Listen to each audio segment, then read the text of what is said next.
Thank God SunExpress did not lose any direct employees to the earthquake, but we do have roughly 30 employees who have lost in total 172 family members. And I can tell you, as somebody who has talked to all these employees and have basically been there accompanying their mourning and their grieving, this is very, very close to my heart. At the same time, I think the earthquake has shown one of the key strengths and characteristics of Turkey and also of the Turkish people, which is solidarity, which is sympathy, which is compassion, and which is standing by each other and having each other's back in tough times. And this is also what we have done. We have immediately jumped to action. We have offered over 435 relief and rescue flights. We have evacuated over 18,000 people from the crisis region and over 7,500 doctors and aid personnel into the region. We have transported more than 220 tons into the region, and very short notice, within 1 week, we set up an air bridge between Germany and Turkey. This air bridge was done with help and solidarity. It was quite amazing. Then SunExpress Mondays and Tuesdays and Lufthansa Cargo Wednesdays and Thursdays transport the goods, and again, this is something we were very, very happy to see, sort of this show of hands and everybody going in. I want to say a few things before we really start with the official press conference, but again, this is close to our heart. Turkey has a resilience which we have seen in many other crises, whether it's 2016, whether it was the corona pandemic. It's a country, because of its people, that stands up, that helps each other, that jumps into action, and that is agile and flexible in terms of helping. And so I have absolutely no doubt in my mind that Turkey will come out of this earthquake disaster and will pull through it. The other thing is that the demand, and we will talk about the business numbers in a second, demand, I believe, will go up. And I think it will go up not only because Turkey is a wonderful country with beautiful nature, warm-hearted people, fantastic food, and just a great place to be, but I also think that people will want to help and show solidarity with Turkey, and I think that will actually increase the demand for Turkey. Before we go to the official part, we have a new deputy CEO of the company, Tuncay. He's now been with us 3.5, 4 months, and I would like Tuncay, for you to meet Tuncay and to introduce yourself real quick. Teşekkür ederim Max. Değerli basın mensupları, öncelikle hepiniz hoş geldiniz. Max Bey'in söylediği üzere SunExpress'te 3 ay önce göreve başlamış bulunmaktayım.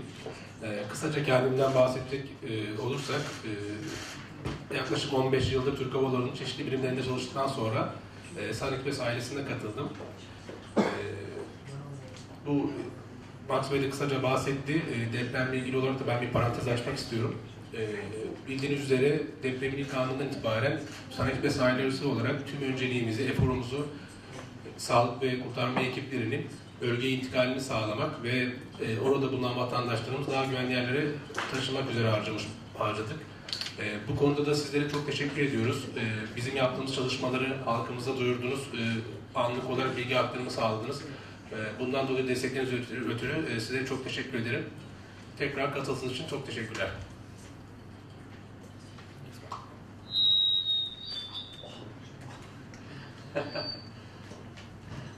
Okay, I cannot hear you anymore, but thank you, Tunçay. We've have a few more topics ahead of us. One is a review of 2022, an outlook of 2023, and then obviously how do we view ourselves, what's our role. Let me jump into the review of 2022, and let me tell you, we've had a very, very good year. So our passenger numbers went up to 10.7 million. We're extremely proud of that because our initial goal was actually 9 million.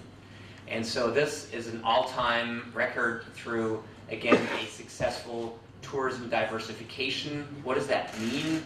It means also historic and basically archaeological travel. So we branched out and we can see that we've had an 85% seat load factor throughout the year. This is 2% more than we've had in the pre-pandemic year of 2019. And that shows you, again, the turnaround after the pandemic, the corona pandemic, and the success that we've had. We had 1,487 million in revenue.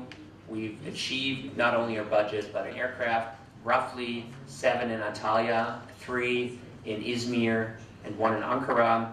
That shows you how much growth we're making. That would have been 60, and now we decided just a couple of weeks ago to add another 6 aircraft to 16 Anatolian cities connected to 18 European cities. So we have increased the capacity in Anatolia for visiting friends and relatives.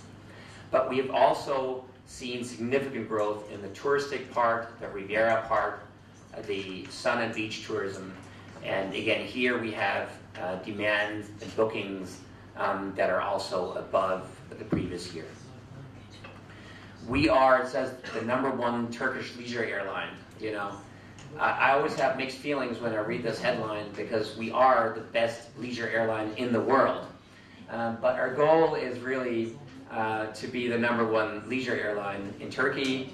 That means we really have a dominant position in the Turkish Riviera. It also means that we expand our focus beyond sun and beach. I talked more important than helping earthquake victims. And for most airports, we were able to achieve exemptions from these strikes. Faaliyetleri olmuştu. Değerlendireceğiz. Öneriniz için ayrıca teşekkür ederim. Have internally. In Ankara, it was even higher. It was 96% of employees who decided to stay with us despite this operation ceasing with Anadolu Jet.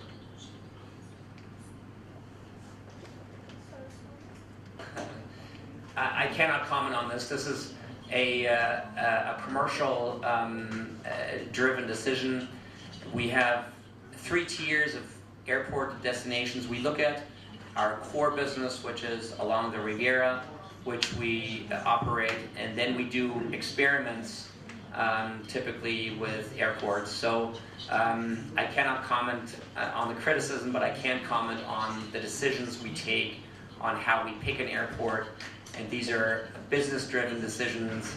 And again, we have Tier 1, our core business, Tier 2, destinations that we have some experience with that we want to build out, and Tier 3 are experimental airports.